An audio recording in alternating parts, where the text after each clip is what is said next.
Bonjour mesdames et messieurs. Est-ce que vous m'entendez bien?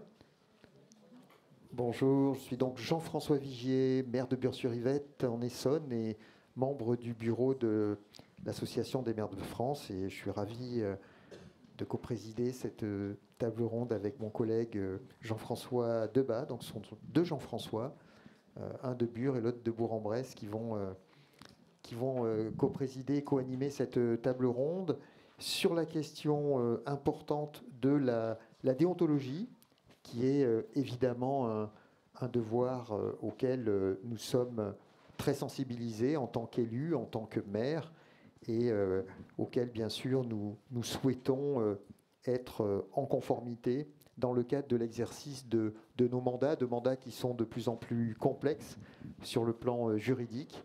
Et puis la loi, elle aussi, qui, ces derniers temps, est venue aussi nous interroger sur ces questions de déontologie, au regard notamment de cette fameuse question de l'obligation de déport sur des votes, puisque nous nous rendons compte de plus en plus, nous sommes amenés à ne pas prendre part à des votes, je pense notamment à des votes sur des subventions, parce que nous pourrions être en situation litigieuse ou en conflit d'intérêts par rapport à ces votes.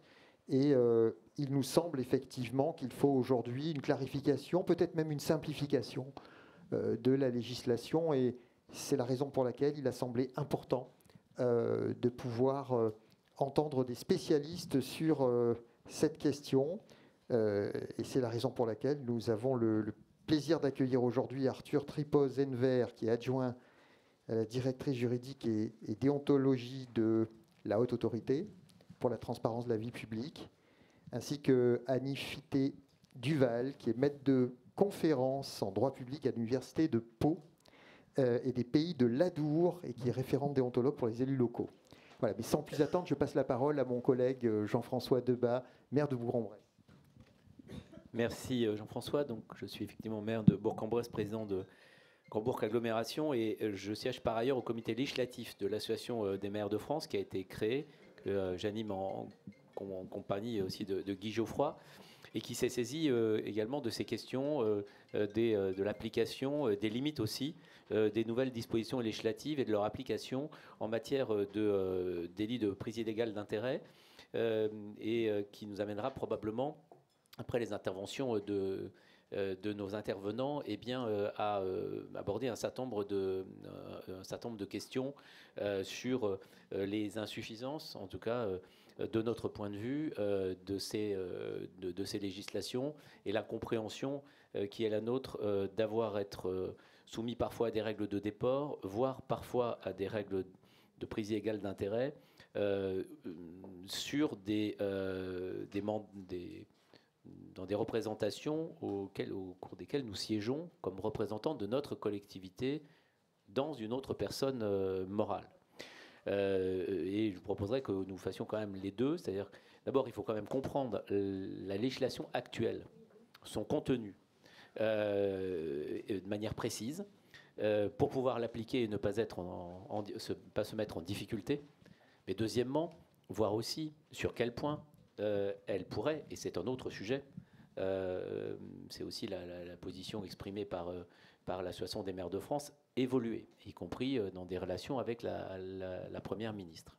Mais le premier objectif, c'est de répondre aux questions que nous nous posons tous sur que dit la loi actuelle, comment l'appliquer pour faire en sorte de protéger individuellement les élus que nous sommes ou que sont nos collègues qui siègent dans d'autres personnes morales, de droit public parfois, de droit privé aussi, mais de droit public, et qui pourtant sont soumis à des règles spécifiques en application de cette notion de prise illégale d'intérêt.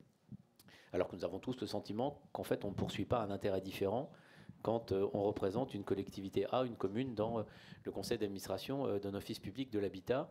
Les choses ne sont pas aussi simples que cela et peuvent nous impliquer des règles de déport qui sont parfois mal comprises. Donc le premier objectif, c'est celui-ci, puis ensuite que nous ayons parmi, évidemment en donnant à toutes et à tous la parole, à la fois pour poser des questions, de précision, mais aussi pour vérifier, pour voir sur quel point nous pourrions faire bouger via la voie parlementaire, le cas échéant, les choses.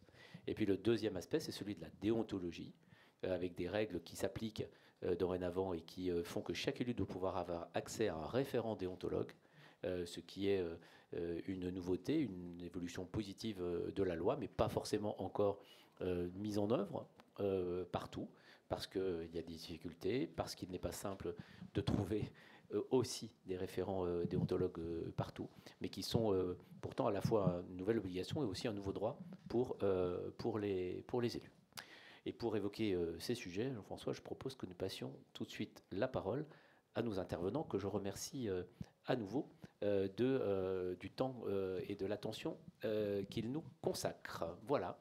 Donc, monsieur, c'est à vous, si vous le voulez bien. Merci, monsieur. Allô, oui. Merci, monsieur le maire. Bonjour à toutes et tous.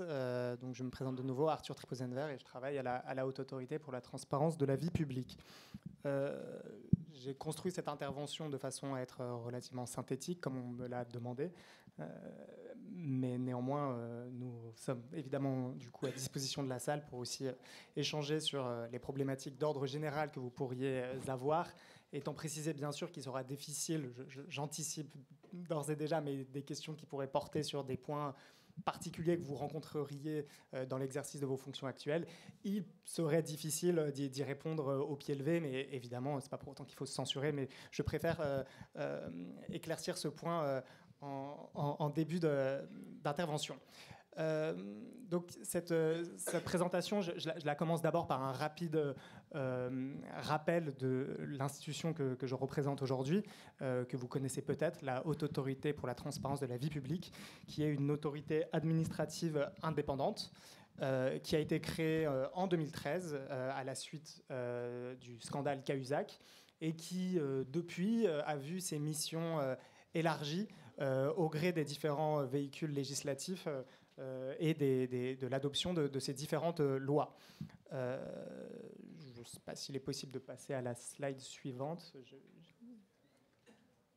Alors la Haute Autorité est donc présidée par Didier Migaud, l'ancien premier président de la Cour des comptes, également parlementaire de longue date, président de la Commission des finances de l'Assemblée nationale, et également élu local pendant de nombreuses années à la tête d'une commune, mais également d'une intercommunalité dans l'Isère.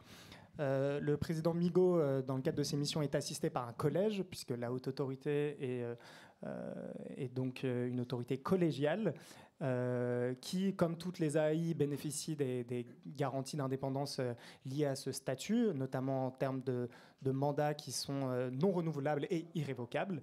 Et elle exerce ses missions par l'action de ses services, placés sous l'autorité d'un secrétariat général, la secrétaire générale étant Madame Louise Breillet. Et vous le voyez, je ne vais pas rentrer dans le détail de l'organigramme, mais c'est 6 directions qui œuvrent en faveur de ces missions.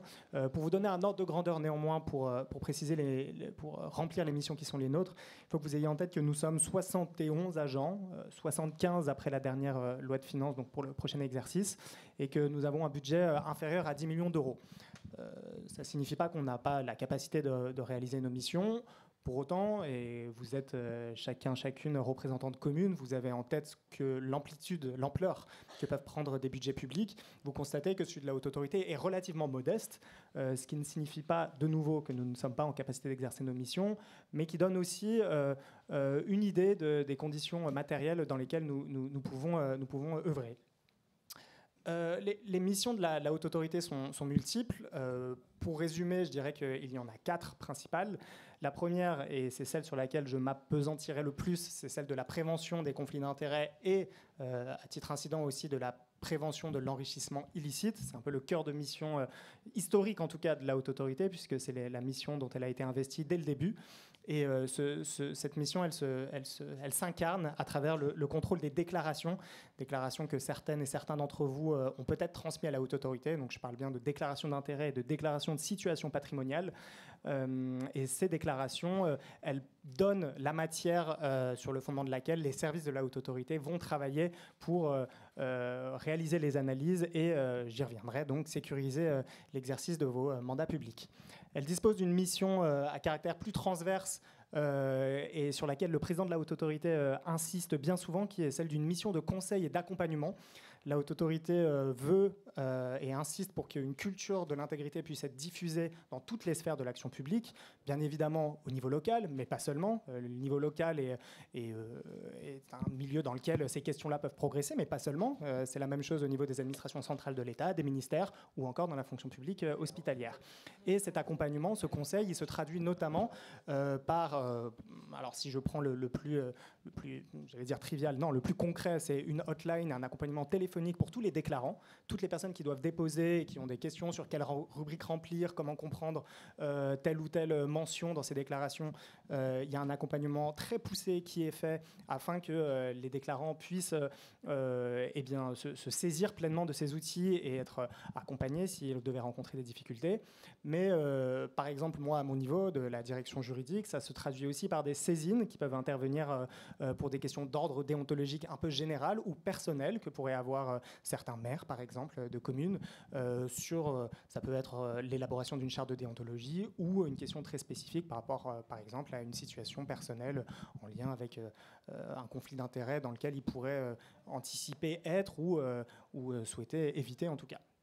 Les deux autres missions sur lesquelles je ne reviendrai pas, même si elles sont très importantes également, il y a d'abord l'encadrement et le contrôle des mobilités. Alors cela, ça vaut autant pour certaines catégories de responsables publics, maires, présidents d'intercommunalités, présidents de conseils régionaux ou départementaux, mais aussi pour les ministres ou les membres d'autorités administratives indépendantes. Donc ce contrôle de mobilité s'applique si l'un de ces responsables publics, l'un ou l'une, exerce ensuite une activité dans le secteur privé, mais aussi, et ça c'est une mission qui nous a été confiée depuis 2020, pour l'ensemble des agents publics. Alors la Haute Autorité n'est pas compétente pour les 5,5 millions d'agents publics, néanmoins il y a un système, vous le savez peut-être, de compétences obligatoires et de compétences à titre subsidiaire. Donc l'essentiel des emplois publics voit ce contrôle internalisé par les administrations, un contrôle de premier niveau. Mais en revanche, pour certaines catégories d'emplois jugées les plus sensibles, la Haute Autorité doit se prononcer, son avis est obligatoire et lie l'administration et s'impose à l'agent.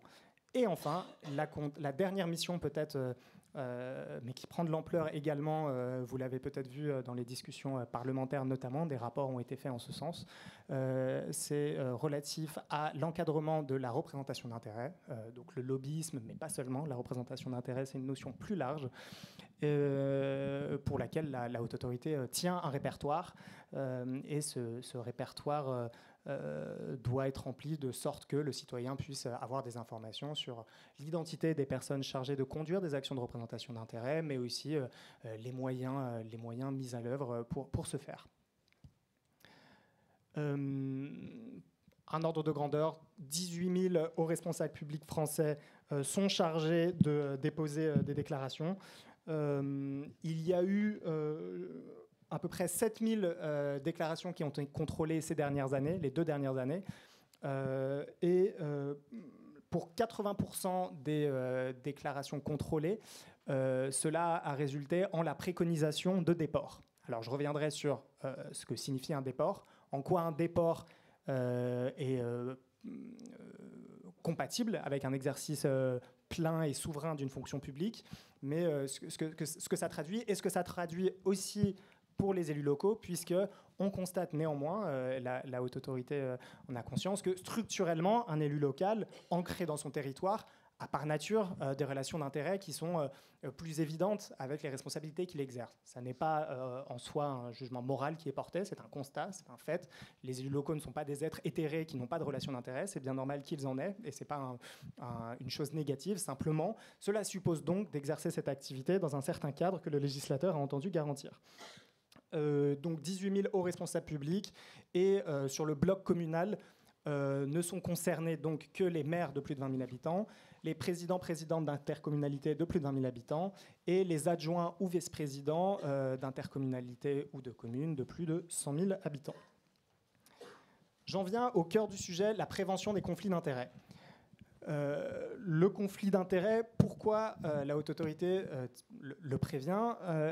Elle se présente comme un tiers de confiance. La Haute Autorité veut donner des garanties raisonnables ou une assurance raisonnable aux citoyens que ces représentants, à quelque niveau que ce soit, exercent leurs fonctions de façon impartiale, probe, intègre. Le but, donc, c'est de garantir l'impartialité de l'action publique, de préserver ce lien de confiance. Vous l'avez vu, même si les élus locaux, on le voit dans les enquêtes, notamment du CEVIPOF, sont moins concernés par la défiance que les représentants nationaux. Néanmoins, la confiance s'érode également à l'égard des représentants locaux.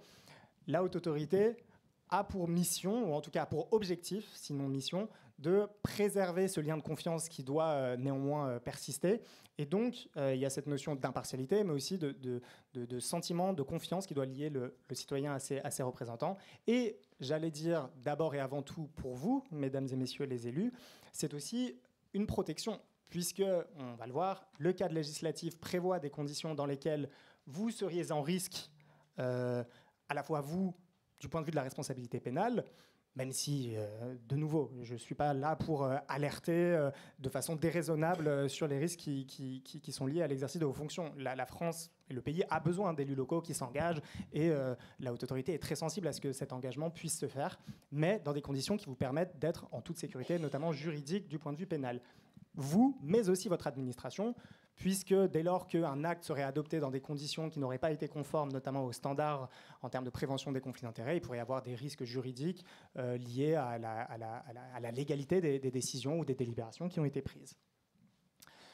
La définition du conflit d'intérêts selon la loi de 2013, c'est donc une situation d'interférence entre des intérêts publics, entre un intérêt public et des intérêts publics ou privés, de nature à influencer ou paraître influencer l'exercice indépendant, impartial, objectif d'une fonction. Je vais peut-être pas trop en faire sur cette définition, d'autant que Madame Fitt-Duval y reviendra nécessairement. Ce qui est intéressant néanmoins de retenir, c'est d'abord la notion d'interférence entre intérêts publics. Elle n'est pas intuitive et elle est même très spécifique au cadre législatif français. C'est une particularité qu'on ne retrouve pas dans beaucoup de pays. Et elle nécessite donc, c'est vrai, une agilité ou une réflexion qu'on n'aurait pas nécessairement, par exemple, lorsqu'on est à la fois maire et désigné en tant que maire pour siéger au sein d'une société publique. Alors, organisée sous la forme d'une société commerciale, je pense au SEM ou au SPL, mais néanmoins à capitaux 100% publics. Donc, j'y reviendrai. Et aussi une notion importante, le paraître influencé. Alors il faut faire attention, on n'est pas non plus dans une ère de méfiance généralisée où le soupçon serait maître. Néanmoins, cette notion d'apparence et de nouveau de garantie raisonnable que les conditions sont exercées que les fonctions soient exercées dans des conditions conformes au cadre, c'est important aussi. Cette théorie des apparences, elle existe aussi en droit, notamment sur les formations de juridiction. Mais c'est important et que le législateur l'ait fait figurer, ça emporte aussi un certain nombre de conséquences sur les mesures à employer et notamment sur cette fameuse pratique du déport qui suppose que vous quittiez la salle. J'y reviendrai. Je sais que ça peut susciter des réactions. Néanmoins, c'est quelque chose sur lequel la jurisprudence pénale, notamment, est assez constante et qui engendre une chorégraphie un peu particulière, on le sait bien, mais qui se justifie, en tout cas, en l'état des textes. Un conflit d'intérêts se détermine par trois items. Il y a d'abord, bien sûr, la présence d'un intérêt. Cet intérêt, il peut être à la fois moral, donc un lien d'amitié. Il peut être matériel, d'ordre financier. Il peut donc présenter une diversité de formes. Il peut être direct ou indirect. Soit ça vous concerne vous directement, soit ça concerne quelqu'un, par exemple, dont vous êtes proche, ascendant, descendant, que sais-je. Il peut être actuel ou passé. Cette interférence ensuite qu'on relève, elle peut être géographique, elle peut aussi être temporelle, puisque l'interférence relevée peut naître d'une situation d'interférence présente ou passée. Et enfin, il y a cette notion d'intensité sur laquelle j'insiste et je reviendrai à la fin de ma présentation. Tout n'est pas conflit d'intérêts. Et j'insiste vraiment là-dessus, puisque parfois on peut instrumentaliser certaines situations en faisant croire que, notamment avec les dispositifs normatifs du législateur ou la doctrine de la haute autorité, on empêcherait l'exercice plein et entier des fonctions publiques. C'est faux. Il peut y avoir des liens d'intérêt, mais d'une intensité qui n'est pas telle qu'elle justifie la prise de mesures de précaution. On a tous des intérêts. Un maire peut être adhérent, simple bénévole d'une association. Si cette association venait à devoir percevoir une subvention, ce n'est pas le seul fait qu'il en soit adhérent qui justifie qu'il se déporte. Si vous me dites en revanche qu'il y exerce, même à titre bénévole, mais des fonctions dirigeantes, là, ça change la donne. Donc c'est pour ça qu'il y a une appréciation concrète au cas par cas qui doit être faite. Il y a les intérêts, la nature de l'interférence et l'intensité de cette interférence qui justifie que des mesures de précaution puissent être prises. Alors je vois que le temps file et je suis un peu plus long que je ne le voulais, donc je ne reviens pas sur quelques exemples. De toute façon, je pense qu'on aura l'occasion d'en parler dans la suite de nos échanges. La prise illégale d'intérêt, qui, elle, est, j'allais dire, la matérialisation pénale d'une situation de conflit d'intérêt. C'est, en clair, si vous êtes en conflit d'intérêt, que vous n'avez pris aucune mesure de déport et que vous participez au vote d'une délibération ou à des travaux préparatoires à une délibération, alors vous êtes en situation d'accomplir une prise illégale d'intérêt. Donc ça veut dire, pour une personne investie d'un mandat public électif, de prendre, recevoir ou conserver directement ou indirectement un intérêt. Alors là, la législation a changé. Avant, elle disait un intérêt quelconque. Désormais, c'est un intérêt de nature à compromettre son impartialité, son indépendance ou son objectivité. Et où elle a, au moment de cet acte, la charge d'assurer la surveillance, l'administration, la liquidation ou le paiement de l'entreprise ou de l'opération concernée. De nouveau, je passe un peu sur cette définition-là. Peut-être que Madame Fitzduval, je ne préjuge pas de son intervention, mais elle pourra y revenir. Je crois que je vais partir. Étant précisé qu'il y a par ailleurs des dérogations, notamment, et ça c'est intéressant peut-être pour cette audience, cet auditoire, pour les communes de moins de 3500 habitants, même si il y a l'obligation pour l'élu en cause de sortir et de ne pas participer à la délibération, il peut néanmoins, pour des transferts immobiliers de faible valeur ou pour acquérir une parcelle pour construire son domicile personnel ou pour l'exercice de son activité professionnelle, participer néanmoins, ne pas être en situation de prise illégale d'intérêt si le Conseil, l'Assemblée délibérante venait à adopter cette délibération, même s'il ne doit pas y participer. Alors, la loi 3DS. J'ai entendu effectivement, et c'est d'ailleurs le titre de cet atelier, quand la loi devient confuse. L'objectif poursuivi par le législateur à l'origine, c'était de simplifier. Je ne dirais pas qu'elle a nécessairement simplifié. En revanche, elle a clarifié certaines situations. Cette clarification, elle est importante, et ce qui est encore plus important, c'est aussi la communication qu'a fait la haute autorité autour de cette loi et l'interprétation qu'elle en a tirée, et qui est un message qu'on essaie de faire passer, puisqu'il va dans le sens d'une interprétation constructive et donc de nature à aussi assouplir les conditions dans lesquelles vous pouvez exercer votre mandat.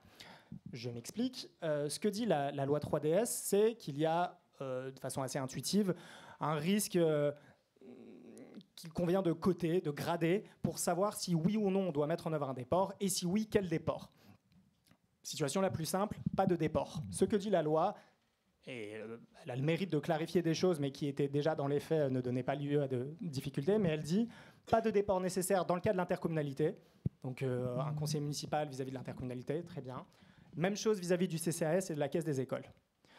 Je ne reviens pas tout de suite sur le deuxième bullet point de ce aucun déport, parce que c'est justement l'apport de la haute autorité. J'en reviens maintenant à la situation du risque intermédiaire. Les élus désignés ès-qualité dans les satellites. Ce que dit la loi, c'est si vous êtes désigné ès-qualité en application de la loi, alors il y a un déport intermédiaire.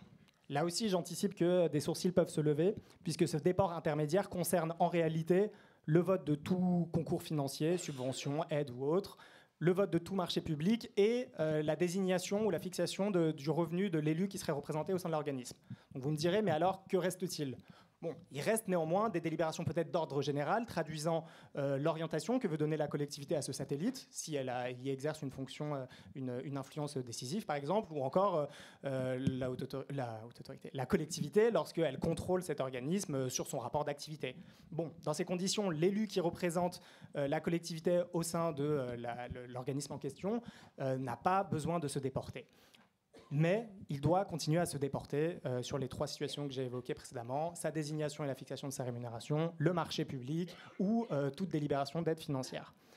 Et enfin, le déport général qui, lui, est strict, toute question, toute décision, toute discussion concernant un organisme, dès lors qu'il n'est pas désigné en application de la loi, alors c'est simple, c'est un déport à caractère général qui s'implique et qui suppose qu'il se déporte de la délibération, donc du vote de cette délibération, mais également de toute décision préalable à ce vote. Ça peut être en commission, quelques instances qu'il existe au sein de la collectivité.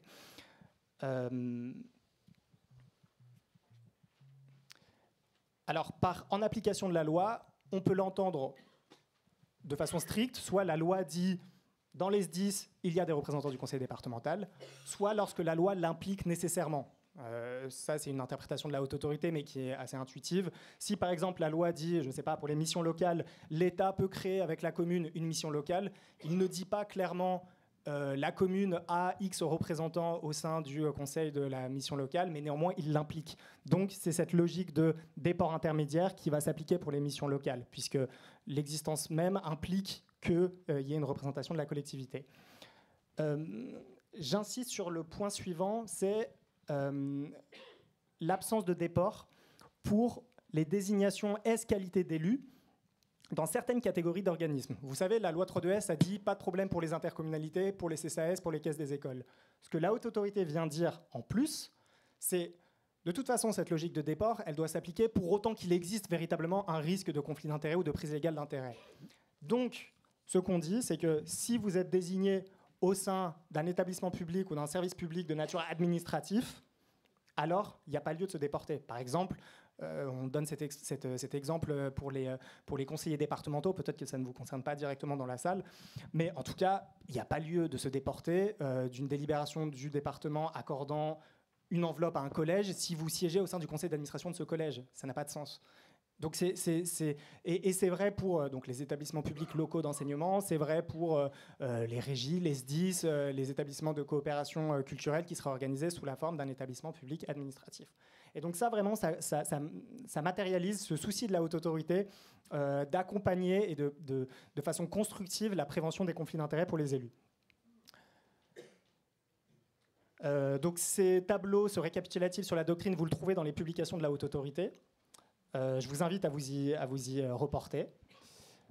Et je termine simplement par cette notion de déport, puisque j'ai dépassé mon temps de 5 minutes. Ce déport, il implique de rendre public son intérêt. Rendre public, c'est en référer par exemple au maire lorsque c'est le maire. Qu'un arrêté soit pris, ou lorsque ça concerne le maire directement, eh bien, qu'il en fasse mention et qu'il prenne un arrêté, soit le concernant, soit concernant l'adjoint en question.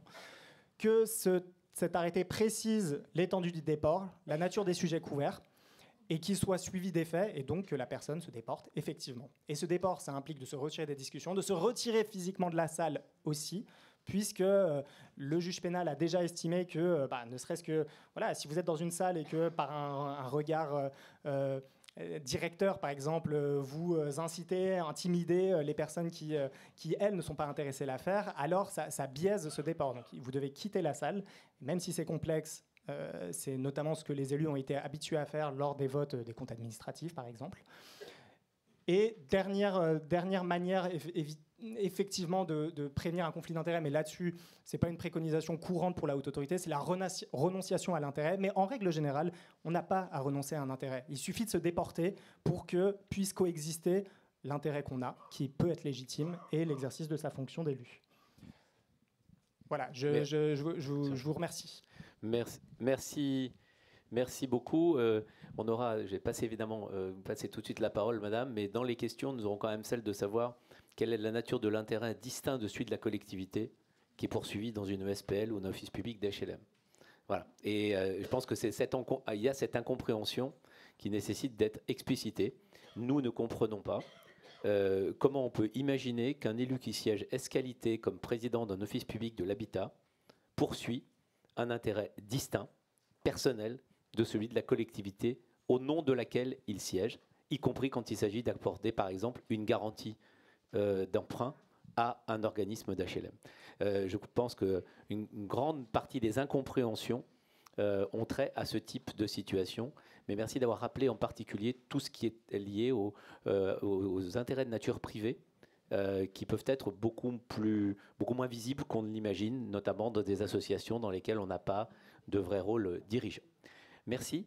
Madame, nous vous passons la parole et nous vous remercions une fois encore de votre présence.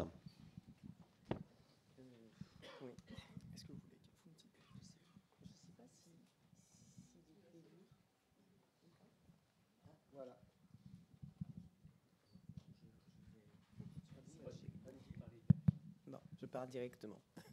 Bien, alors, bonjour d'abord tout le monde. Première chose, je souhaiterais vous remercier les organisateurs de nous donner l'occasion d'évoquer ces questions qui sont importantes et parfois mal connues des élus. Alors, en ce qui me concerne, ma présentation sera beaucoup plus modeste. On voit d'ailleurs la différence de niveau, de statut entre la haute autorité et puis les malheureux référents déontologues qui doivent tout faire tout seuls. Donc, j'ai un petit PowerPoint très, très, très modeste. Et surtout, deuxième remarque, c'est vrai que je n'ai plus beaucoup de choses à dire après l'intervention qui a précédé. Il s'agit pour moi, en fait, peut-être de mettre l'accent sur le rôle du référent déontologue qui a été créé par la loi 3DS également. Et ce référent déontologue, il s'inscrit, à mon sens, dans... Ça va, là ? Ouais. Il s'inscrit, à mon sens, dans une recherche de transparence qui est effectivement très prégnante depuis plusieurs années et qui touche à l'ensemble du service public, pas seulement à l'action des élus, mais aussi à l'action de leurs collaborateurs. C'est pour ça que le référent déontologue, c'est un petit peu le pendant du référent déontologue agent, parce qu'il s'agit, aussi bien pour les élus que pour les agents, de porter la question de l'intérêt général et de le défendre le mieux possible. Depuis donc la loi 3DS, tous les élus locaux doivent pouvoir consulter un référent déontologue qui doit leur apporter des conseils utiles au respect des prescriptions de la charte de l'élu local. Il s'agit donc effectivement d'un droit nouveau, en quelque sorte, pour l'élu, même si ça n'est pas forcément perçu comme tel, mais c'est aussi un droit pour l'élu, c'est-à-dire le droit d'avoir un conseil, une information sur son rôle sur le plan déontologique. Alors, bien sûr, la première difficulté, c'est sans doute de cibler la question déontologique. Qu'est-ce qui est déontologique, qu'est-ce qui ne l'est pas? Qu'est-ce qui fait partie de la déontologie, qu'est-ce qui ne fait pas partie de la déontologie? Alors, le législateur nous donne un premier éclairage en disant que le référent déontologue va pouvoir renseigner les élus sur la charte, sur les prescriptions de la charte de l'élu local. Précisons que ce qu'on entend par déontologie, c'est l'ensemble des devoirs d'une profession ou d'un métier, d'accord? Et en ce qui concerne les élus, cette charte des devoirs, elle est inscrite principalement dans la charte de l'élu local. Mais bien sûr, cette charte de l'élu local, elle ne suffit pas à caractériser tout ce qui fait partie de la déontologie.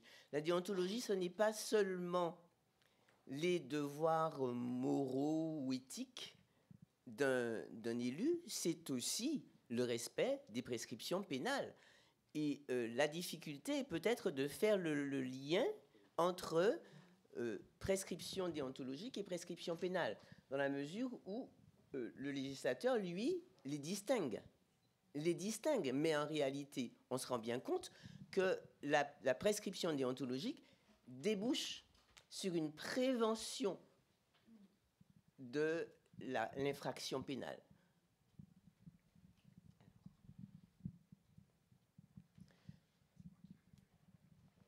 Alors, cette nouvelle obligation pour les collectivités, j'ai dit que c'était un droit pour les élus, mais pour les collectivités, c'est une obligation. Il s'agit effectivement de désigner un référent déontologue de l'élu local, et ce référent déontologue de l'élu local, il aurait dû être désigné au 1er juin 2023. Beaucoup de collectivités n'ont pas effectivement nommé de référent déontologue, sans doute parce que, là encore, on peut effectivement déplorer que la loi n'ait pas été aussi claire qu'elle aurait pu l'être dans cette obligation. Et notamment, beaucoup de collectivités n'ont pas compris que la démarche devait être la leur, c'est-à-dire un conventionnement avec un référent déontologue. Le choix du référent déontologue leur appartient. Ça peut être une personne unique, comme c'est mon cas, mais ça peut être aussi un collège. Il y a un certain nombre de restrictions. Par exemple, un référent déontologue ne peut pas être un agent de la collectivité qui le nomme comme référent déontologue élu. Alors qu'en ce qui concerne les référents déontologues agents, c'était possible.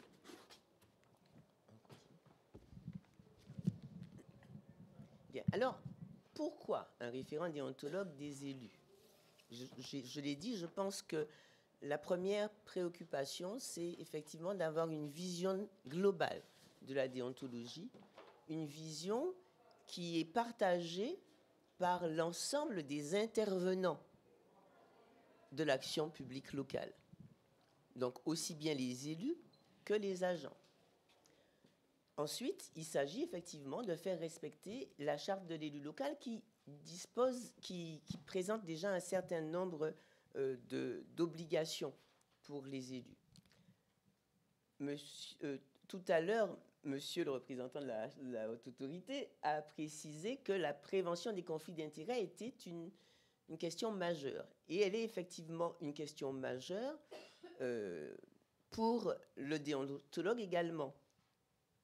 Les quelques exemples que je pourrais vous donner en fin de propos montrent bien que les élus s'intéressent aussi énormément à cette question de la prévention des conflits d'intérêts, sans doute parce qu'ils sont très conscients que la prévention des conflits d'intérêts, c'est aussi la prévention des infractions pénales et des manquements à la probité, notamment de la prise illégale d'intérêts. Ensuite, on peut effectivement se demander quel est donc exactement le périmètre d'intervention du référent élu. C'est la charte des élus locaux qui va nous renseigner en partie sur ce périmètre d'intervention. D'abord, l'élu local exerce, c'est le premier alinéa, l'élu local exerce ses fonctions avec impartialité, diligence, dignité, probité et intégrité. On retrouve ce bloc d'exigences qui est lié à la nécessité du caractère irréprochable de l'action de l'élu.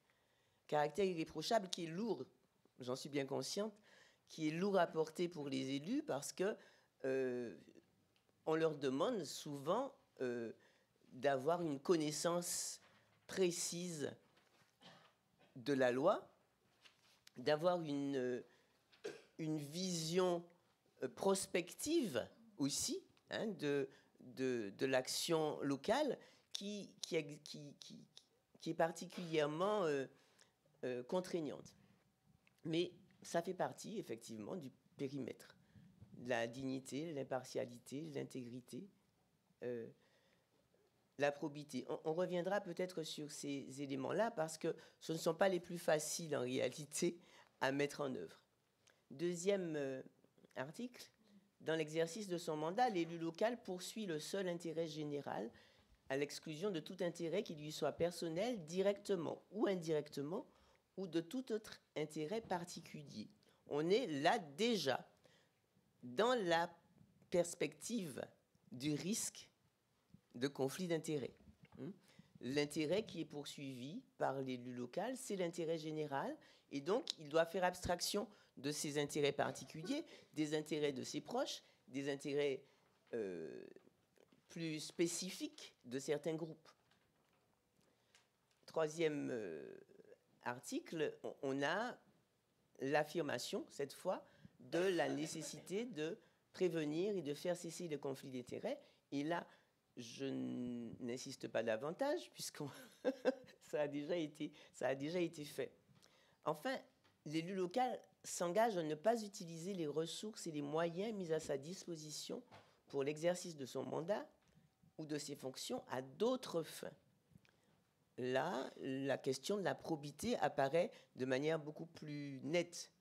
Il s'agit effectivement de toutes les interventions qui pourraient conduire à un détournement, pas forcément financier, mais un détournement des moyens qui sont à disposition de l'élu pour remplir des missions d'intérêt général.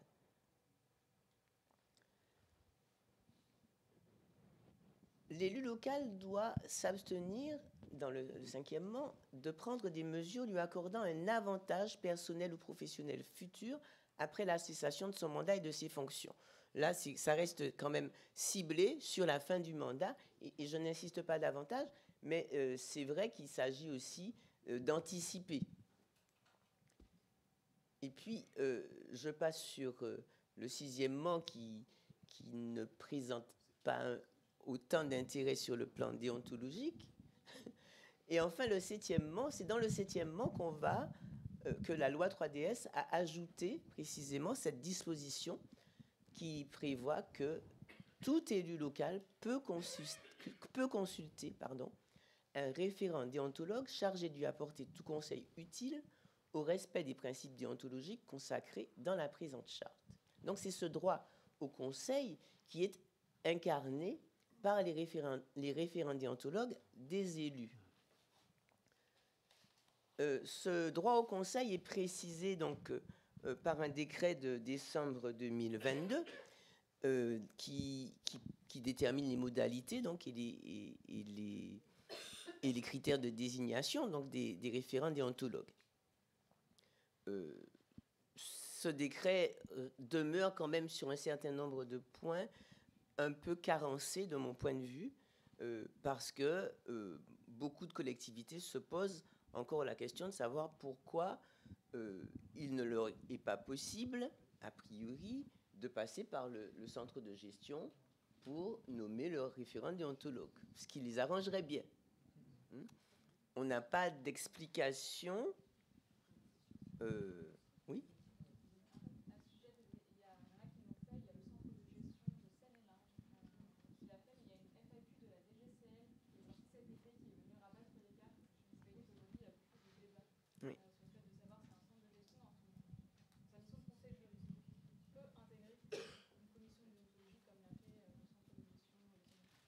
Alors, c'est vrai qu'on avait une première interprétation qui était que dans la mesure où le centre de gestion est une entité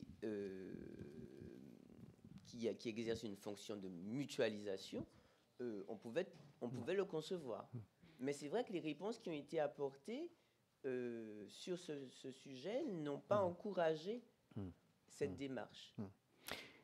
Excusez-moi, madame, je vous propose, est-ce que votre intervention est encore longue, puisque je pense qu'il y aura beaucoup de questions dans la salle. Mais écoutez, enfin, moi, je ne vois pas l'inconvénient à ce qu'on passe de façon à ce que je pense qu'il y a beaucoup de questions et beaucoup de demandes d'intervention. Oui, si je ne vois pas d'inconvénient à cela. Bon. Hein, donc, on peut passer aux questions. C'est d'ailleurs Bien. Merci en tout cas à nos deux intervenants pour la clarté de leurs propos et surtout les éclaircissements qu'ils ont apportés aux questions fort légitimes que nous posons en tant qu'élus. Alors Jean-François Debat a posé une première question sur les SEM. Je vais peut-être lui redonner le micro pour qu'il la précise. Et ensuite, je vous propose qu'on fasse tourner la parole. Oui, je la reformule, mais je pense que c'était plutôt une motion d'ordre. Je suggère que, mes chers collègues, nous intervenions, qu'il n'y ait pas une réponse après chaque question, sinon on n'y arrivera pas, qu'on prenne une série de questions et qui permettent à nos deux intervenants d'y répondre de manière globale, parce que sinon on rentre en général dans un face-à-face où on ne peut pas aborder l'ensemble des sujets. On voit, il y a une ambiguïté, enfin il y a quelque chose qui est peu compréhensible et qui aujourd'hui suscite des difficultés d'application, c'est que lorsque la loi nous dit, j'y reviens, que la désignation, vous l'avez dit l'une et l'autre, la désignation dans une instance en S-qualité par détermination de la loi ou par application de mécanique de texte ne permet pas de constituer le délit de prise illégale d'intérêt. C'est-à-dire qu'on admet qu'on ne fait que poursuivre l'intérêt de la collectivité dans ces instances, et pour autant, il faut se déporter lorsqu'il y a des décisions favorables à ces organismes, alors que pour autant, on estime que c'est une manière pour la collectivité de poursuivre son action. Et je crois qu'il serait utile que puisse repréciser le pourquoi, parce que dans l'état actuel des choses, on est à la fois on dirait, pas suspect, enfin on nous dit qu'il n'y a pas de prise égale d'intérêt du seul fait d'avoir été désigné, et on nous dit quand même il faut se déporter si vous faites une subvention à une société publique locale, qui est publique, qui a que des acteurs publics, à une SEM, à un office public de l'habitat, où pourtant vous êtes désigné par détermination de la loi, puisqu'il faut des représentants, dont certains même exercent la présidence, ce qui est par exemple le cas dans les OPHLM. Donc la première question que je souhaitais poser, c'est celle-ci. Je propose de passer la parole à celles et ceux qui l'ont demandé. Il y a eu plusieurs mains, donc mes chers collègues, avec ou sans micro, si vous souhaitez intervenir, des micros, si vous souhaitez intervenir, levez la main s'il vous plaît. Alors, là-bas derrière. Moi, j'ai une question par rapport justement au rôle du déontologue. Mettons, si dans un conseil municipal, on observe justement qu'il y a eu conflit d'intérêts et pas, enfin, dans le cas d'un non-déport, par exemple, qui va porter l'affaire plus haut? C'est pas le déontologue, en fait, puisque lui, il aura pu conseiller, ou, enfin, en tout cas, il est désigné depuis peu de temps, donc, en tout cas, ma question est la suivante. Qui va porter l'affaire plus haut? Très bien, merci. Est-ce qu'il y a d'autres questions qui souhaitent? J'avais des doigts qui s'étaient levés. Si. Oui, bonjour. Daniel Valero, le maire de Genasse, une ville dans le Rhône, 13 000 habitants. Pour être élu, il faut constituer une liste et il faut être connu de sa population pour qu'on ait un espoir qu'elle vote pour nous. Et puis ensuite, on a des affaires, dans le bon sens du terme, avec la population. Et des fois, moi, je passe mon temps à sortir du conseil municipal parce que je connais tout le monde. Le ridicule ne tue pas. J'espère que le législateur s'en rend compte. Parce que le maire, une fois qu'il est élu, en principe, il ne passe plus les délibérations, ou presque pas. Donc ça, c'est un peu dommage. Et de temps en temps, il faudrait que les législateurs viennent un peu chez nous pour voir comment ça se passe. C'est ce qu'on dit depuis le début de ce salon. Et puis, juste une petite réflexion, parce qu'il faut faire attention à ce que vous dites. Vous dites que vous avez un budget de 10 millions d'euros. Moi, j'ai 270 employés, j'ai un budget de 10 millions d'euros pour les payer aussi. Et ils sont beaucoup plus nombreux que vous. Alors, je suggère que nous évitions les flèches. Alors, derrière moi. Ce qui est vrai, c'est que le législateur n'est plus élu local. Alors moi, je suis maire d'une petite commune du Sud et nous n'avons pas encore désigné de déontologue. Qui peut-on désigner comme déontologue? Où le trouve-t-on, cette perle rare? Merci de me conseiller. Alors, j'ai vu, il y a d'autres mains. Ah ben, allez, derrière, madame, à gauche. Monique Laurent, maire de Savigny dans le Rhône encore. Ma question, c'est sur le côté concret. Au niveau du déport, monsieur, tout à l'heure, vous avez dit, j'ai cru comprendre qu'il fallait prendre un arrêté. Ma question concrète, conseil municipal la semaine dernière, on vote les subventions aux associations. Il y a un élu qui m'a dit « Je suis trésorier de cette association ». Alors, il m'a parlé de déport et en gros, il s'est abstenu du vote. Ensuite, un autre a dit que son épouse était la présidente d'une association, donc il a dit « Je ne voterai pas ». Si c'est un arrêté qu'il faut prendre, vous imaginez, en plein conseil municipal, je fais quoi, je fais comment, quoi. Est-ce qu'on a mal fait sur le fait qu'on a dit en gros qu'ils étaient abstenus? Qu'ils ne participaient pas au vote. En général, c'est ce qu'on dit. C'est pas une abstention, c'est une non-participation au vote. Voilà. Mais justement, ça sera important parce que ça fait partie des questions. Monsieur là-bas derrière. Christian Duchesne du rôle aussi de la ville de Saint-Fons. Alors, je vais rebondir sur ce qu'ont dit mes collègues. Et surtout, je voudrais vraiment être sûr d'avoir bien compris. Moi, cette année, sur sollicitation de mes adversaires politiques, la préfecture nous a répondu qu'il suffisait d'être adhérent à une association pour ne pas avoir à participer au vote. Et ce qui fait qu'effectivement, nous sommes dans la situation du manège permanent où sur 33 élus, on en a toujours qui adhèrent à des associations. Et voilà. Donc j'aurais vraiment aimé avoir des précisions. C'est une très bonne... changer notre façon de voter les subventions. C'est une très bonne question parce que je confirme que l'Association des maires de France a constaté que ce que vous avez rappelé, à savoir que la seule qualité de membre ne suffit pas, que je dirais, le syndrome du parapluie joue aussi et que dans certains départements, ce sont bien ces recommandations qui ont été formulées auprès des élus qui ont posé la question. D'où peut-être l'intérêt d'avoir des référents déontologues, mais en tout cas, je confirme que ce qui s'est passé dans le Rhône n'est pas isolé et que dans d'autres départements aussi, des consignes comparables ont été données, même si effectivement, nous avions relevé que ça n'était pas l'application de la loi. C'est une sorte. Est-ce qu'on peut s'en tenir là pour les premiers? Vas-y. Décidément, la région Auvergne-Rhône-Alpes est bien représentée. Sylvain Guennereau, le maire de Péria, une toute petite commune dans l'Ain. Moi, en fait, j'ai été attributaire d'une subvention par la collectivité au budget agglomération, la communauté d'agglo. Et en fait, à l'occasion du vote au mois de juillet de l'attribution de cette subvention, je me suis abstenu. Mais en fait, est-ce que j'ai bien fait? Est-ce que j'aurais dû dire je participe pas au vote?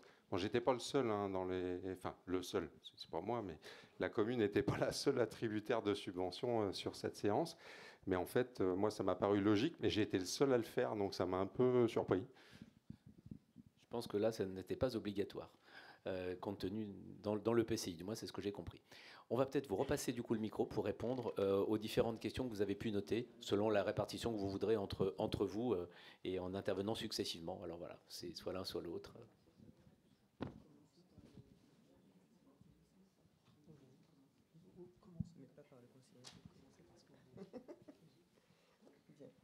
Alors, première question à laquelle je pense qu'il vaut mieux que ce soit peut-être le référent déontologue qui réponde.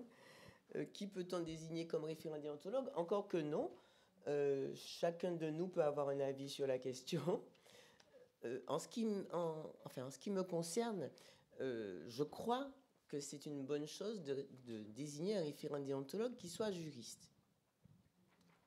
Bon. Maintenant, le législateur n'a pas créé cette obligation de désigner un référent déontologue juriste. Alors, je ne le dis pas seulement pour plaider pour ma chapelle, mais je me rends compte, à l'usage, étant juriste et spécialiste du droit des collectivités territoriales, que la réponse n'est pas toujours évidente. Alors, j'imagine ce que ça peut être pour quelqu'un qui ne l'est pas. Alors, je vous le dis comme je le pense. Maintenant, où est-ce que ça se trouve? Oui, on peut avoir plusieurs options. Hein. Il y a effectivement le collège de juristes qui peut être intéressant. Certaines collectivités ont pensé aussi à des avocats. Dans mon cas, je suis universitaire. D'autres d'autres collectivités ont aussi désigné des référents déontologues universitaires. L'avocat me pose une difficulté qui est celle de la rémunération, très franchement. Puisque pourquoi je le dis? Parce que le pouvoir réglementaire a effectivement prévu une rémunération qui, à mon sens, pour un avocat, est un petit peu anecdotique. Je parle sous le contrôle. Je parle sous le contrôle de mon voisin. Qui ne va pas vouloir sortir de son obligation de réserve. Je comprends. Mais voilà, donc je ne suis pas certaine, sauf intérêt intellectuel pour la tâche, je ne suis pas certaine qu'un avocat sera forcément intéressé. Bon, je ne sais pas si j'ai répondu à votre question.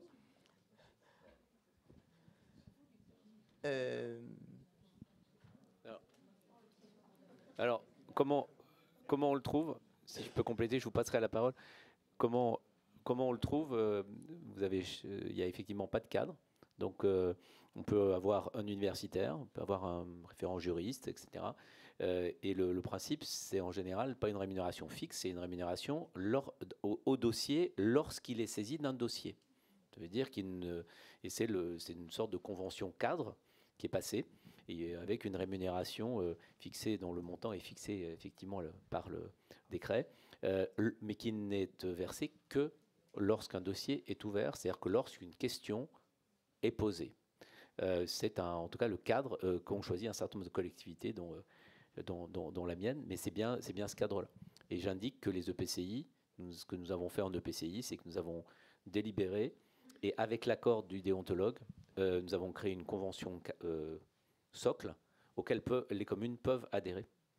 Et le référent déontologue s'est engagé à prendre l'intégralité des communes, ce qui est évité pour toutes d'aller chercher chacune un référent déontologue différent sur le territoire. Mais il n'y a effectivement pas de cadre particulier, on dirait, qui encadre le choix de ce déontologue.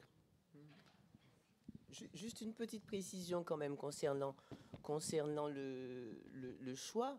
Une difficulté, me semble-t-il, c'est que dans la mesure où le référent déontologue est lié par une obligation de confidentialité, c'est difficile parfois d'évoquer les dossiers. Or, pour ouvrir effectivement un dossier, il faut quand même un minimum d'informations sur ce dossier. Il me semble que là... C'est l'élu qui peut le faire lui-même. Oui, dans ce cas, oui. D'accord. Bon, donc il y a effectivement plusieurs possibilités. Ça, c'est la première question, peut-être. Je précise aussi que les associations départementales de maires ont identifié des référents déontologues qu'ils proposent aussi aux adhérents dans les départements. Quasiment toutes les associations, je crois, ont fait ce travail. C'était aussi le cas chez nous, hein, dans les Pyrénées-Atlantiques.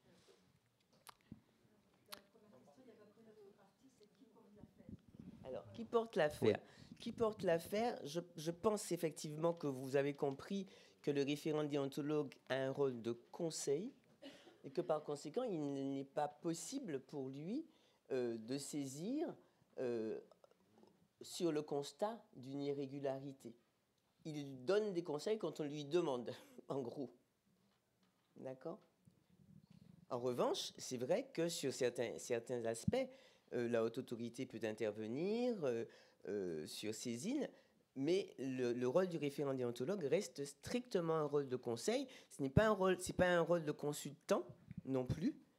Et il y a un certain nombre de garde-fous, me semble-t-il, à mettre en œuvre pour éviter une trop grande instrumentalisation aussi des référents déontologues.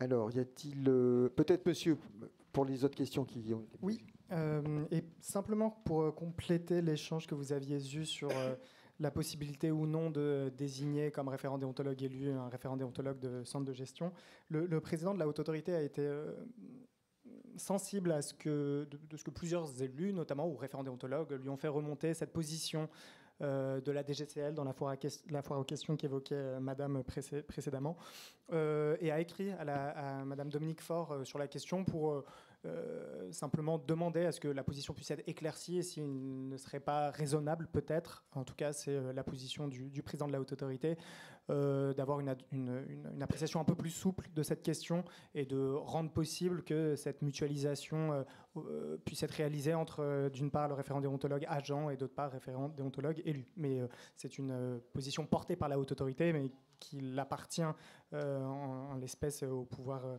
réglementaire, au gouvernement d'éclaircir. Plusieurs questions ont été posées. La première, monsieur le maire de Bourg-en-Bresse, sur cette question délicate, épineuse du conflit d'intérêts entre le mandat d'élu et l'organisme au sein duquel on a été désigné Escalité, et ce que vous plaidez, à savoir en fait la convergence d'intérêts entre les deux entités. J'entends. C'est certain, et ça nous ramène à cette définition spécifique du conflit d'intérêts à la française. Je précise que je parle en tant que, en l'occurrence, représentant d'une autorité administrative indépendante, et donc pas en tant que législateur, mais c'est bien quelque chose sur lequel le législateur a entendu écrire en 2013 et qu'il n'a pas entendu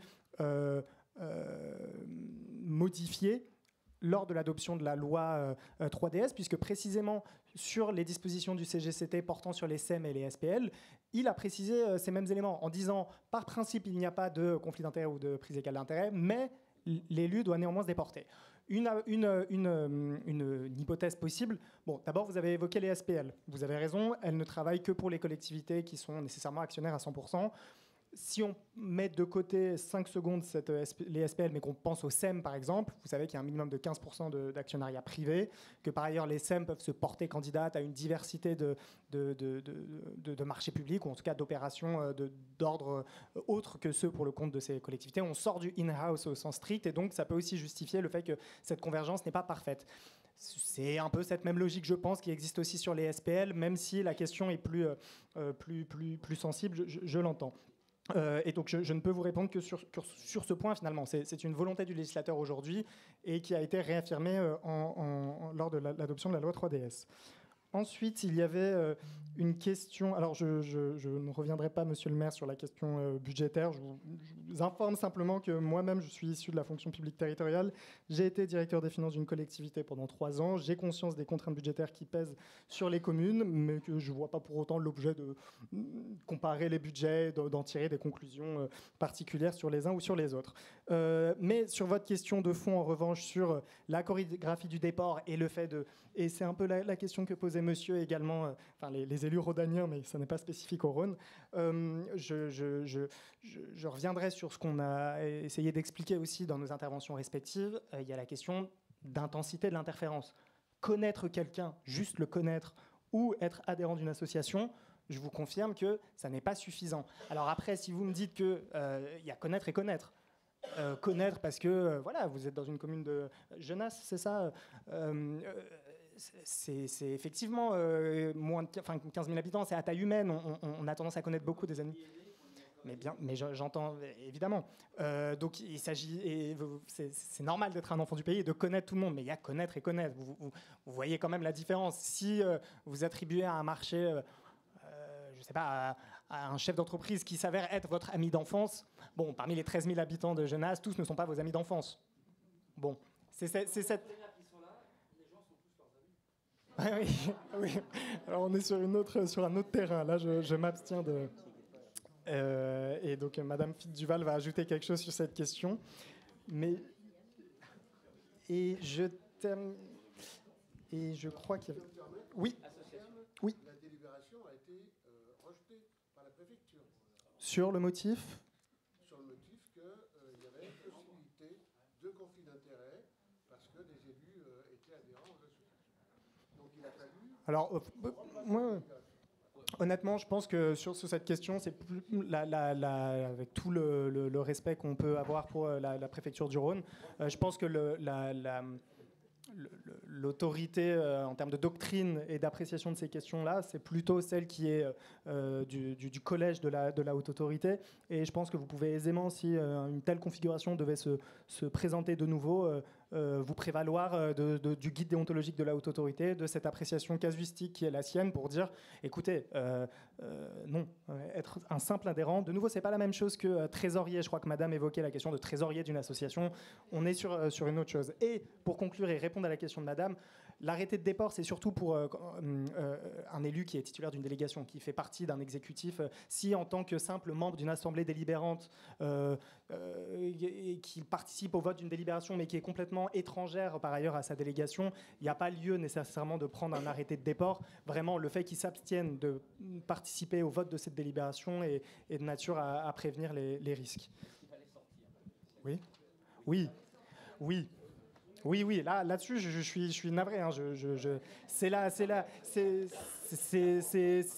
jurisprudence du juge pénal sur cette question est sans équivoque. Et exactement. Et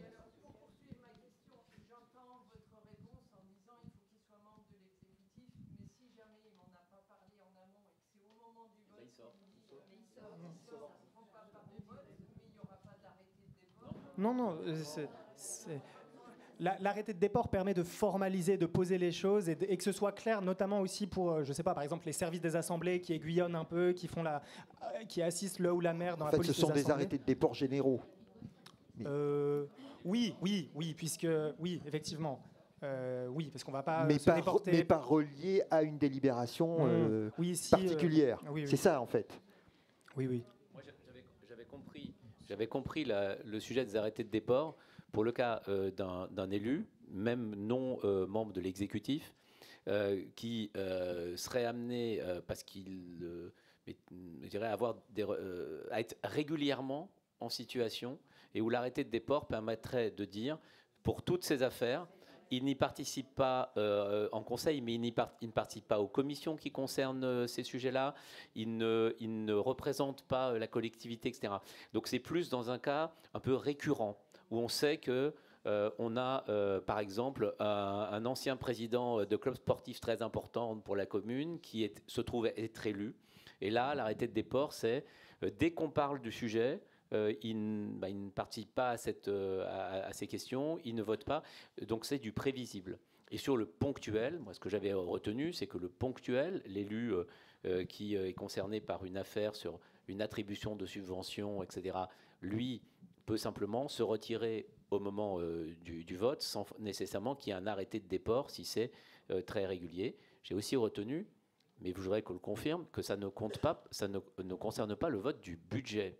Même si le budget comprend des subventions, ce qui est concerné, c'est le vote d'attribution de subventions de manière spécifique, mais pas le vote du budget. Parce que des collègues nous ont dit, mais alors ça veut dire que pour le budget, puisque dans le budget on a des subventions, il va falloir que les gens sortent. Non, je crois qu'il faut aussi le redire, ça concerne des délibérations spécifiques. Oui. Donc par exemple les délibérations d'attribution de subventions dont le principe a été prévu par le budget. Voilà, je pense aussi qu'il faut le rappeler. Et sur les EPCI, oui. Est-ce que vous confirmez? J'allais y répondre, je confirme ce que vous disiez, à savoir le cas de l'intercommunalité, par principe, écarte tout risque. Donc il n'y a pas de déport à faire. La question peut se poser en des termes différents, quoique la position n'est pas définitive non plus, ou en tout cas figée, sur les autres types de cumul de mandats. Et là-dessus, c'est une difficulté qu'on peut avoir aussi. La loi n'interdit pas le cumul des mandats, et en même temps, elle l'encadre, mais elle ne l'interdit pas, et en même temps, elle prévoit les conflits d'intérêts public-public. Donc forcément, il y a une tension et des équilibres à trouver. Ce que dit la haute autorité lorsqu'elle est saisie de telles questions, c'est notamment de demander à ce que s'interroge la collectivité si la subvention perçue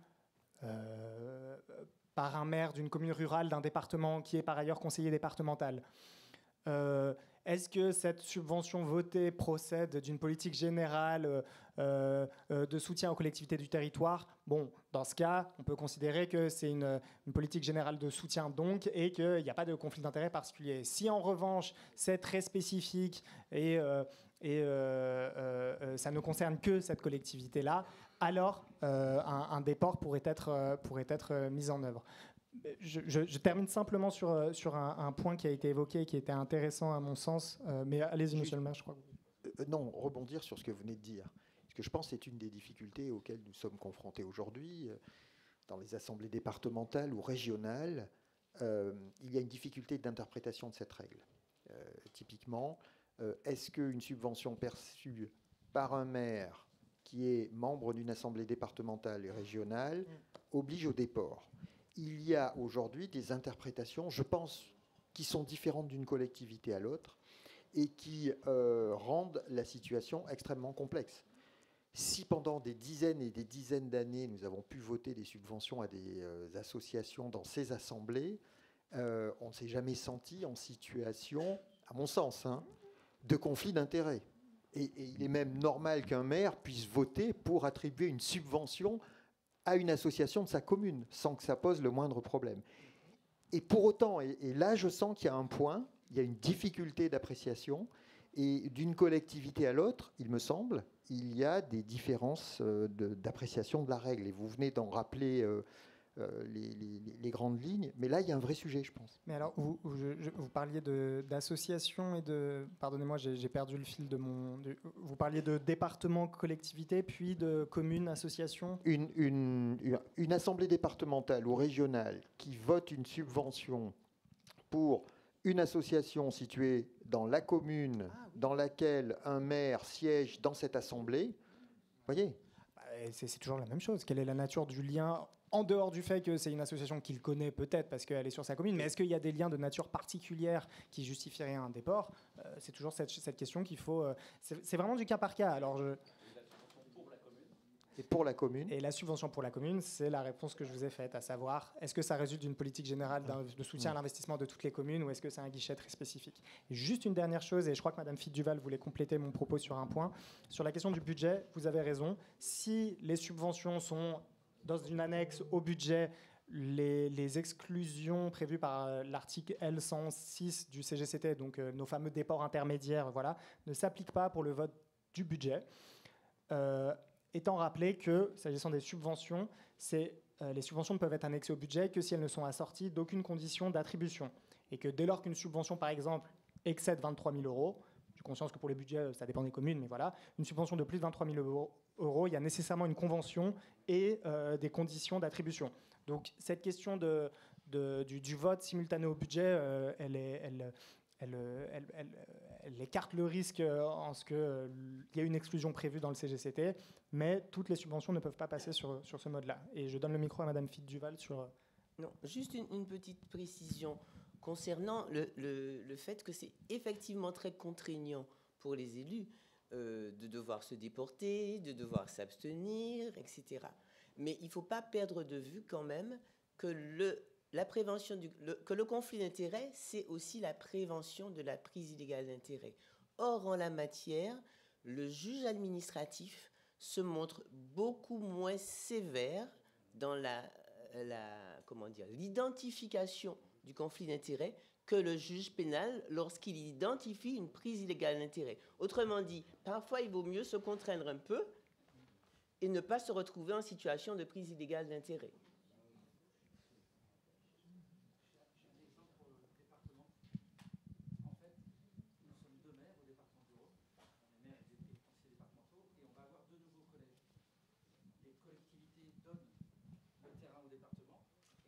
Une délibération à la fois dans la collectivité et à la fois au département. Eh bien, les conseils, c'est que moi, en tant que maire, et mon autre collègue de Lima, maire, quand on a passé les délibérations chez nous, on a pris un arrêté de déport, on n'a rien voté, et on a voté, en revanche, en tant que conseiller départemental. Mais on se disait, c'est un peu ridicule quand même, mais voilà ce qu'on nous a conseillé de faire. C'est pour ça que je dis, au bout d'un moment, on ne sait plus, quoi. Et c'est un vrai sujet, puisqu'on a donné les terrains, il fallait bien délibérer, et je ne délibère pas sur le terrain que je donne où on va faire un collège, parce que je suis maire. En revanche, je délibère parce que je suis conseiller départemental de l'autre côté, pour l'accepter. C'est un truc de fou quand même. Non ? C'est comme ça. Enfin, je sais pas, mais là c'est vraiment du concret, quoi. Hein. Et c'est un peu frustrant de ne pas voter cette délibération qui amène un collège chez nous, quoi. Je ne suis pas certain que c'était absolument indispensable. Si, par exemple, le département, sa politique, c'est Si le département construit les collèges systématiquement, c'est en général comme ça que ça fonctionne entre collectivités, le foncier est donné à titre gracieux. Il y a pas de, bon, dans ce cas, on ne peut pas dire que il n'y a pas de risque de penser qu'il puisse y avoir un jeu de renvoi d'ascenseur ou que sais-je. Donc je ne suis pas absolument certain qu'un départ... Alors, notre département, nous, il a fait risque zéro, donc... Oui.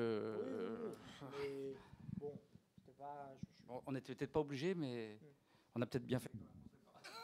Alors, est-ce qu'il y a d'autres demandes? Oui, monsieur, on va vous passer un micro.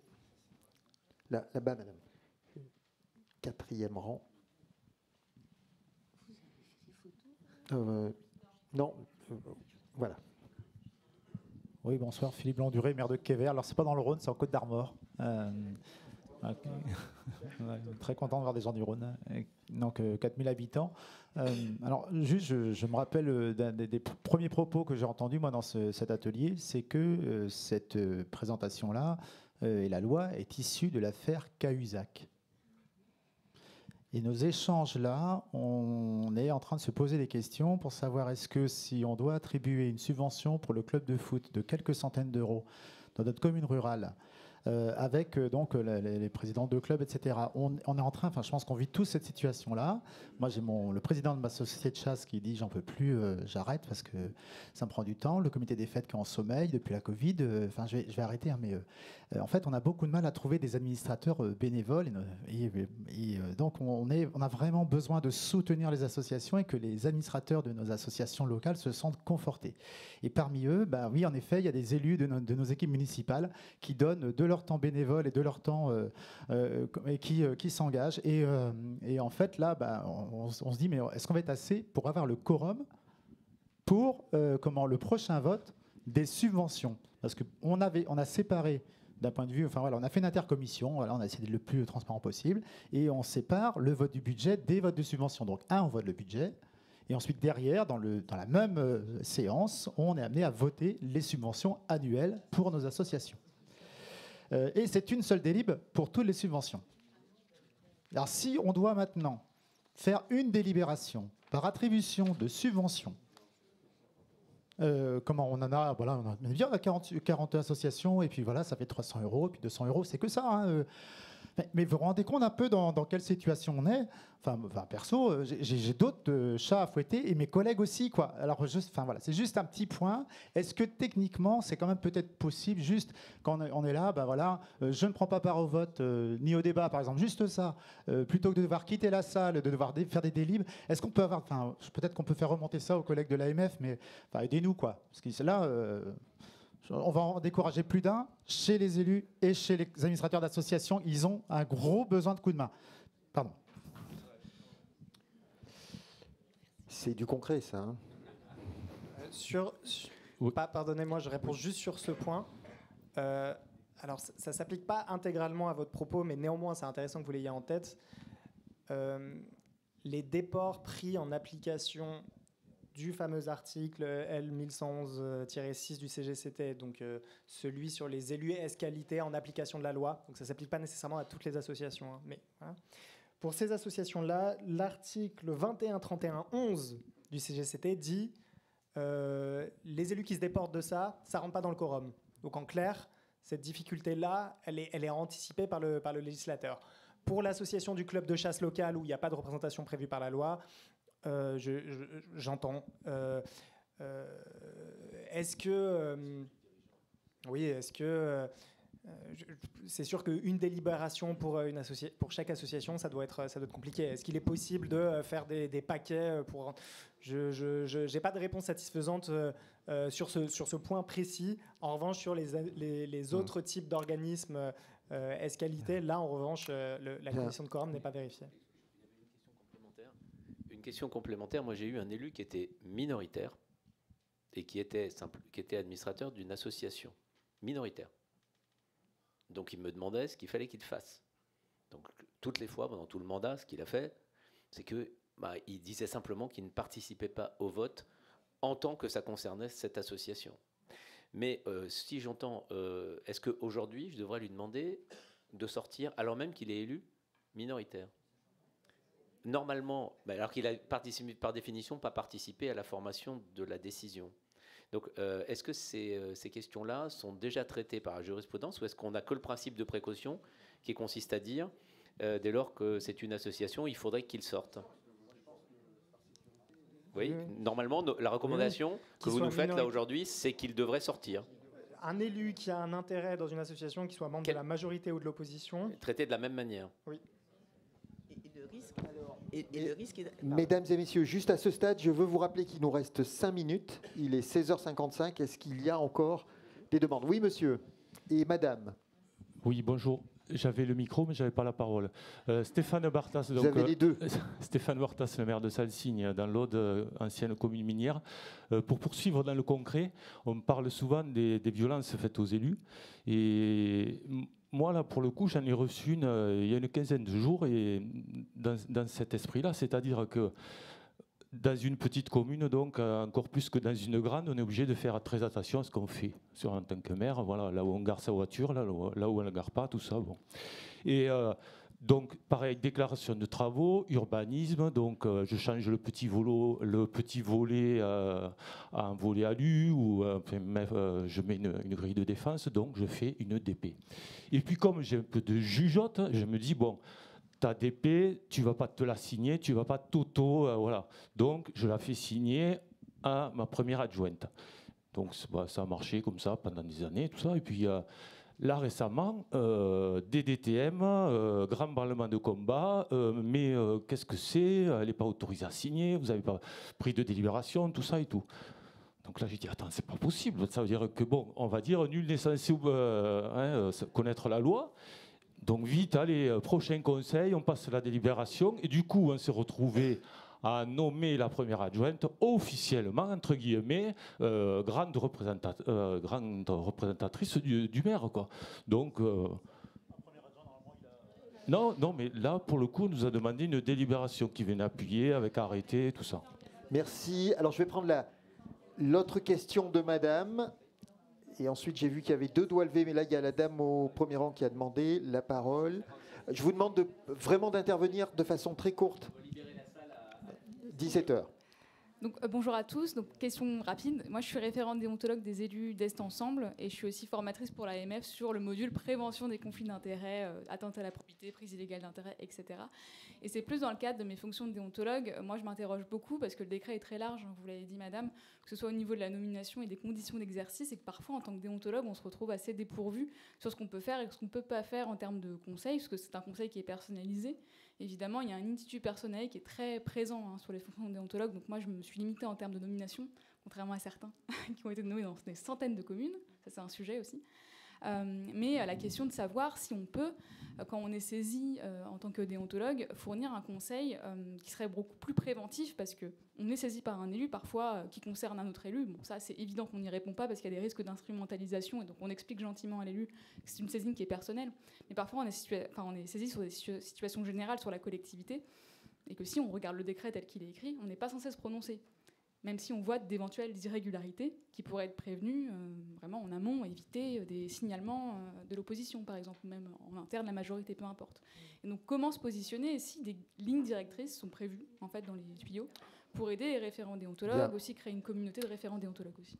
Bien, on va permettre de répondre à cette question, puisqu'il est 59, on devra arrêter juste après.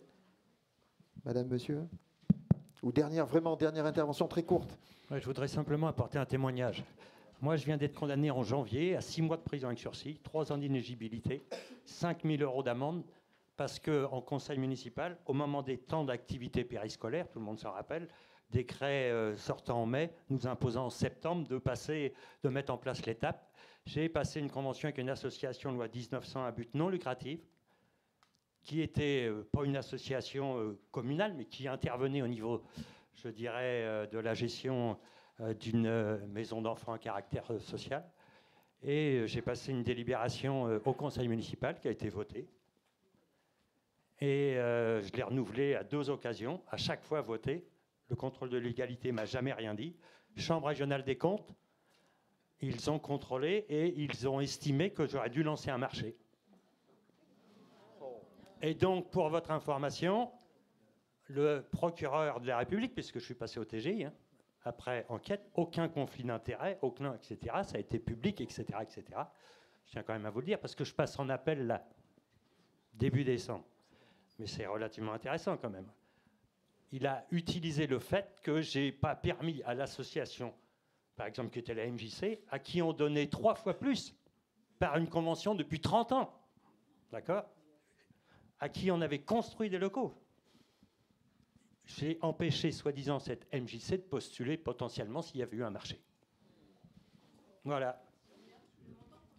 475 000 sur 3 ans. 1000 enfants. Ville de 12 000 habitants. Donc c'est simplement un témoignage, personnellement. Bien. D'accord. Voilà, c'était Bien, juste écoutez, pour vous le moi, dire. je Quand même, propose faites gaffe, quoi. qu'on va devoir terminer sur ce témoignage.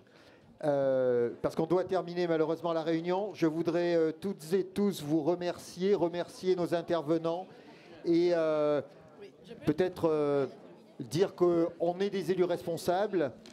Nous travaillons vraiment, nous voulons travailler dans la légalité, mais nous ne voulons pas aussi que ces questions de déontologie soient perçues comme aussi un des éléments de recentralisation. Et ça, c'est très important. Il faut qu'on reste aussi des acteurs libres de la vie locale. Et puis, on peut terminer en remerciant tous M. Cahuzac. Voilà.